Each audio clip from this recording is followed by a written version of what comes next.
அனைவருக்கும் வணக்கம். நான் உங்கள் ஜெயம் வேணுகோபால். அதிகமாக பணத்தை சம்பாதிக்கும் ஜாதகம் அப்படிங்கிற தலைப்பில் இன்றைக்கி பேசலாம். ஒரு ஜாதகத்தில் பணத்தை சம்பாதிக்கக்கூடிய கிரக அமைப்புகள் நல்லா இருக்கணும்.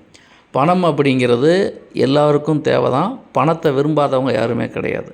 அருள் இல்லாருக்கு அவ்வுலகம் இல்லை, பொருள் இல்லாருக்கு இவ்வுலகம் இல்லை அப்படின்னு பணத்துடைய தேவையை பற்றி திருவள்ளுவரே சொல்லியிருக்கார். அப்போது ஒரு ஜாதகத்தில் பணத்தை வரக்கூடிய வழியை பார்க்குறதுக்கு லக்னத்துக்கு 2ஆம் இடத்தை பார்க்கணும்.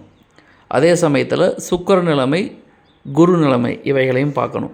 அப்போ ஒரு ஜாதகத்தில் 2ஆம் இடம் நல்லா இருந்து 2ஆம் அதிபதியும் நல்லா இருந்து குருவும் சுக்கிரனும் 2ஆம் இடத்தில் இருந்தாலோ அல்லது 2ஆம் இடத்தில் பார்த்தாலோ பாதிப்பில்லாத குருவும் சுக்கிரனும் 2ஆம் இடத்தோடு தொடர்பு இருக்கும் பொழுது இந்த ஜாதகருக்கு பண வரவு என்பது காலம் வரைக்கும் இருந்து கொண்டே இருக்கும் அப்படிங்கிறது நாம் தெரிஞ்சுக்க வேண்டிய ஒரு சிறு தகவல். அதிகமாக பணத்தை சம்பாதிக்கக்கூடிய ஜாதகம் எப்படி இருக்கும் அப்படின்னு கேட்டிங்கன்னா, 2ஆம் இடத்துல அதிகமான கிரகங்கள் இருந்து அந்த 2ஆம் இடத்திலே யோக புள்ளியும் இருந்து அந்த யோக புள்ளியிலேயே அதிகமான கிரகங்கள் இருந்து லக்னாதிபதியும் 11ஆம் அதிபதியும் பாதிப்பு இல்லாமல் இருந்தால் இந்த அமைப்புடைய ஜாதகருக்கு காலம் முழுக்க பணம் வந்து கொண்டே இருக்கும் சார்.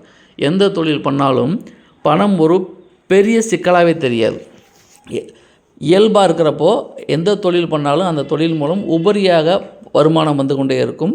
எந்த தொழிலை முதலீடு பண்ணாலும் சரி, எந்த வேலையை ஆரம்பித்தாலும் சரி, இந்த அமைப்பு ஜாதகருக்கு ஒரு அதி உன்னதமான நல்ல நிலைமையை வழங்கி வருகிறது என்பது நாம் தெரிந்து கொள்ள வேண்டிய ஒரு பொதுவான தகவல். மற்றபடி ஒவ்வொரு ஜாதகத்தை பொறுத்தும் அதில் உள்ள கிரக அமைவுகளை பொறுத்தும் பலன்கள் வேறுபடும், மாறுபடும் அப்படிங்கிற அடிப்படை உண்மைகளை நாம் மறந்துவிடக்கூடாது.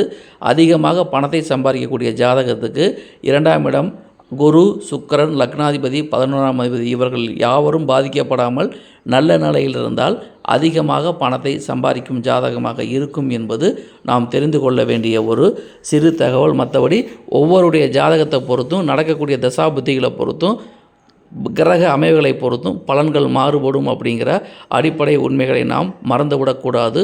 பொது பலன் என்பது வேறு, தனிப்பட்ட ஜாதக பலன் என்பது வேறு. நன்றி, வணக்கம்.